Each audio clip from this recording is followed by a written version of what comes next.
হায় হায়, বাসায় খাবারের সন্ধান করতে করতে পেয়ে গিয়েছি এক বস্তা চিপস। তো সেখান থেকে পছন্দ মতো 2 টাইপের চিপস নিয়ে নিলাম। আর এই চিপসগুলোকে আমি মাখিয়ে খাবো। সেই জন্য আমি একটা পেঁয়াজ আর 2টা কাঁচামরিচ নিয়ে নিয়েছি। পেঁয়াজগুলো ছোটো ছোটো করে কেটে নিলাম। যদিও আমি কাটাকাটি খুব একটা পারি না নিজে খাওয়ার জন্য, যেমনই হোক কোনো প্রবলেম নেই। তো ফাইনালি কাটাকাটি শেষ। এইবার চিপসগুলোকে ভেঙে নিতে হবে। সেজন্য আমি ছুরি দিয়ে প্যাকেট থেকে বাতাস বের করে সেগুলোকে গুঁড়া করি। এখানে আমি একটা সিলভারের বোল আর চামচ নিয়ে নিই। আর সেখানে আমার কাটিং করা পেঁয়াজ কুচি আর মরিচ কুচি দিয়ে দিই। সামান্য পরিমাণে লবণ অ্যাড করি। এখন একটু সরিষার তেল দিয়ে ভালোভাবে মাখিয়ে নেব।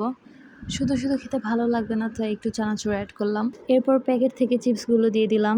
তেলের আর একটু প্রয়োজন, সেজন্য একটু তেল দিয়ে নিলাম। এরপরও কেন জানি ফাঁকা ফাঁকা লাগতেছিল। ভাবলাম যে একটু লেবু অ্যাড করা যায়, তাহলে একটু টকটক ফ্লেভার দিবে। তারপর লেবুর খোসাগুলো কেটে নিলাম, দেন লেবুর খোসাগুলো দিয়ে দিলাম। জাস্ট ওয়াও, নিজের আইডিয়াতে বানানো রেসিপি। যাই হোক, খেতে অনেক ভালো লেগেছে, সিরিয়াসলি।